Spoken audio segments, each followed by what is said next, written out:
Hey guys, welcome back to the Hips Don't Lie series. Today we're going to look at 3 flexibility drills on how to address specific areas around the hip. So what I want to look at is how to properly lengthen hamstrings, how to properly lengthen hip flexors and quads, and then how to properly lengthen adductors or muscles through the inner thigh. Okay, so 3 different flexibility drills that I'm going to walk you through here for you to add and incorporate within your routine if those are specific areas that you feel tightness or limited range of motion in on a daily basis. So the first flexibility drill here, looking at the hamstrings, this is what's called supported legs lowering. So as you can see, I'm in the doorway here. Obviously not the best doorway, this one moves around a little bit. But if you're doing this at home, just need to prop the leg up inside the doorway, and I can show you a very good way to get a good hamstring stretch.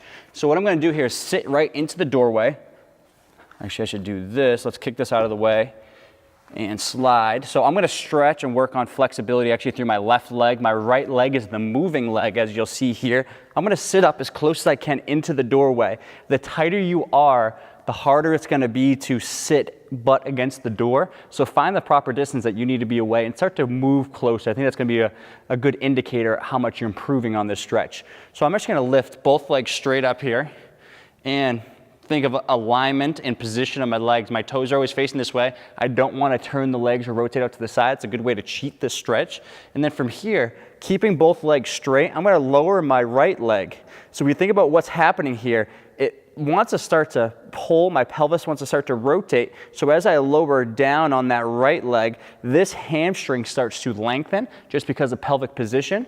So I'm going to go through about 10 to 20 repetitions on each side doing that. So you can think it's kind of, if you think you're stretching the hamstring, you're staying up here, it's the same thing, but it's more of an active stretch. We're moving through the range of motion. As we get to that bottom end of the motion, that's where we get the increase in length. So obviously if I needed more stretch, I can go closer. If I need to back off because I couldn't make it all the way down, then I could slide back, but that is a very good hamstring flexibility drill.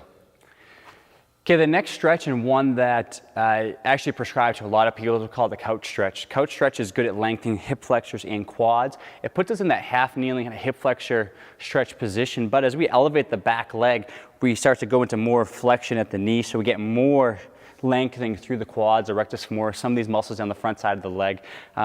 One thing before you start this is you don't always want to start all the way up on a bench. This actually is a very aggressive version of this stretch. You can start as low as kicking your back leg up on the lowest step, can only 6-8 inches off the ground on a foam roller, something lower to get a feel for the stretch before you want to go as aggressive, but just going to show you here because it's convenient how to get into this position with the bench. So I like to just kind of stand up, kick that back leg up, and then I'm going to try to lower down. I always start with the lean, okay? My body's leaning forward because in that position I'm actually shortening the hip flexor, so it's not in much of a stretch position there. I don't want to jump right into it. And then I'm going to make sure my ankle, my front leg is under my knee. And then right here, I'm almost somewhere hip and knee in that same vertical axis. From there, as I start to stand up, you'll feel the hip flexor and quad pull a whole lot more, because as I come up, these muscles that attach to the front of the pelvis, the spine, are shortened. Now we're lengthening into the stretch. So this is how I ease into it. I'm going to stay up nice and tall, and even from here, again, we don't want to be in extended or arch position. That's where, if we have trouble, if we feel like we can't get out of that arch position, that could be something telling us, hey, we're just way too tight. We need to back off this stretch a little bit. But as you get up tall, try to tuck your hips under, and then from there, you really don't even have to do much. You're already in a very stretched position. I'm feeling tons of stretch through my quad all the way up to my hip flexor. You can just sit there. If you're someone that doesn't feel a whole lot of a stretch, I need to consider, is this even a stretch that you need?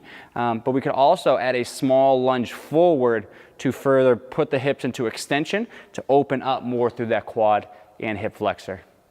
So that's the couch stretch. Okay, the next flexibility drill, which can be broken down into 2 different versions of the drill to get different muscles, is called the adductor rocking. So a couple different ways we want to do this. We can look at the short adductors, so the muscles from the pelvis that attach pretty close here on the femur, or long adductors, a couple longer ones that attach further down the leg and down to that lower leg. So first one, it's pretty much like if you would say a frog position, a bent knee position. So as we go out, we're just going to come quadruped, widen the knees as wide as we can. I like to start to bring the feet together. Again, don't have to touch, but try to get that angle from the knees to the feet so we're not super wide out with the feet. So we get a little more rotation there at the hips. And then we're gonna go as wide as we can. From here, I'm on my hands. I'm gonna sit back into my hips. As soon as I do that, muscles of the inner thigh here really start to lengthen. I'm just gonna push butt back. I'm gonna hold for a second or two, and then I'm gonna rock back up, okay? So adductor rocking with the bent knee, okay? Just to see from here. Knees wide as I can. Feet are somewhere, again, within 6 to 12 inches, and then just sitting back into the hips, huge stretch there. Okay, so that's the first version. Second version, we can go with a straight leg out to the side. So now to get more of the long adductors. So from here, I'm gonna start in the same position. I'm going to straighten out that foot out to the side. What I like to do is let this knee from here go out to the side a little bit, and then I'm gonna let my hands come from right, I'm lined up with my midline.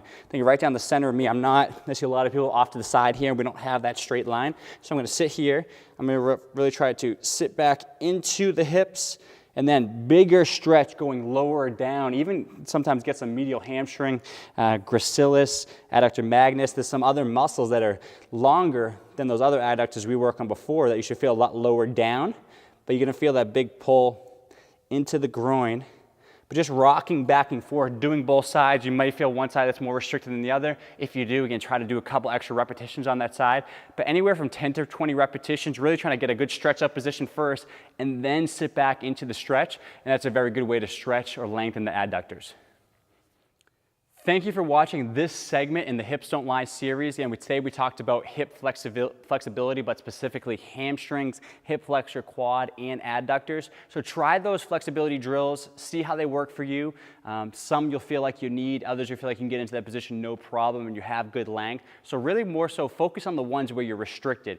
You really have trouble getting into that position and sitting there comfortably. Work on those to gain a little more length around the hip joint, because we want to make sure we have good range of motion at a joint that has this big multi-directional ability to move in all these different ranges of motion, to make sure we're not losing that. Again, as a population that's sitting at a desk, more technology, more sedentary, we want to make sure we're preserving our flexibility as best we can. Any questions or comments, feel free to comment below, and I hope you have a great day.